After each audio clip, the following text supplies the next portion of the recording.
దేవుని నామానికి వందనాలు. ఈ ఉదయకాల సమయంలో మనం మరొక మిషనరీ గురించి తెలుసుకుందాం. షార్లెట్ అట్లీ మరియు షార్లెట్ రో అని కూడా పిలుస్తారు. మిషనరీగా నియమించబడి విదేశీ దేశానికి పంపబడిన మొదటి అమెరికన్ మహిళ. ఆమె Baptist Board of Foreign Missions చేత స్పాన్సర్ చేయబడింది. షార్లెట్ జూలై 13, 1782న పెన్సిల్వేనియాలోని లాంకస్టర్లో జడ్జి విలియం అట్లీ మరియు ఎస్తేర్ సైర్ దంపతులకు జన్మించింది. 11 సంవత్సరాల వయసులో ఇద్దరు తల్లిదండ్రులు మరణించిన తరువాత ఆమెను మసాచుసెట్స్లో తన అక్క ఎలిజబెత్ పెంచింది. ఆమె 1803లో నథానియల్ హస్సెన్ వైట్ను వివాహం చేసుకుంది. వారికి ఒక కుమారుడు జన్మించాడు. 1804లో తన భర్తను, 1805లో తన కొడుకును కోల్పోయినప్పుడు షార్లెట్ మళ్ళీ విషాదంలో మునిగిపోయింది. ఆమె హవర్హిల్కు వెళ్ళి అక్కడ బాప్టిస్ట్ చర్చికి హాజరై బాప్తిజం పొందింది. మిషనరీ మరియు అనేక చర్చి మద్దతు గల మిషన్ కార్యకలాపాల ప్రభావంతో షార్లెట్ సేవ చేయడానికి పిలుపునిచ్చింది. 1815లో ఆమె బర్మాలో మిషనరీగా ఉండడానికి American Baptist Board of Foreign మిషన్స్తో దరఖాస్తు చేసుకుంది. ఆ సమయంలో నియమితులైన పురుషులు మాత్రమే నియమిత మిషనరీలుగా మారడంతో ఇది వివాదానికి దారితీసింది. అయితే వారి రాజ్యాంగంలోని మిషనరీ నిర్వచనం లింగాన్ని స్పష్టం చేయనందున భారతదేశం నుండి బర్మాకు ప్రయాణిస్తున్న మిషనరీ జార్జ్ హెన్రీ హౌ భార్యకు సహచరిగా ఆమెను నియమించబడడానికి బోర్డు అంగీకరించింది. బోర్డు ఆమెకు నిధులు ఇవ్వనప్పుడు ఆమె తన ఖర్చులను తానే భరించింది.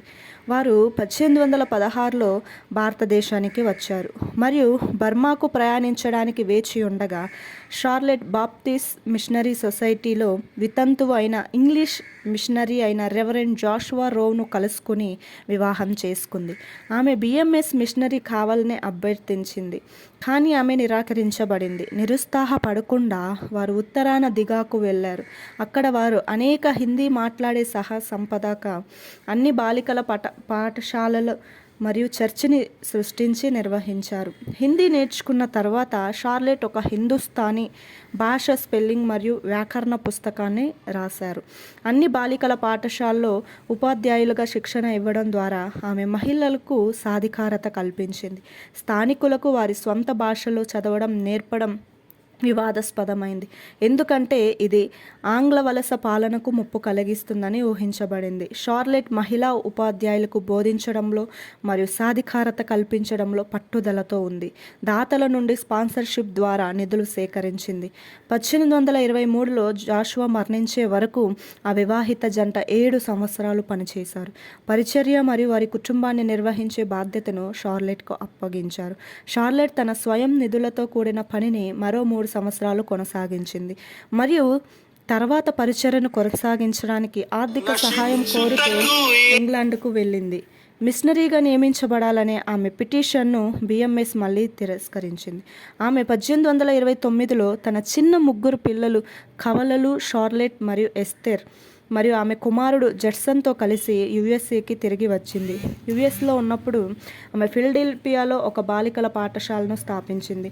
అలబామాలోని లోండెస్బోరో అకాడమీలో బోధించింది మరియు చివరికి స్ట్రాస్బర్గ్ ఫీమేల్ సెమినరీకి ప్రిన్సిపాల్ అయింది.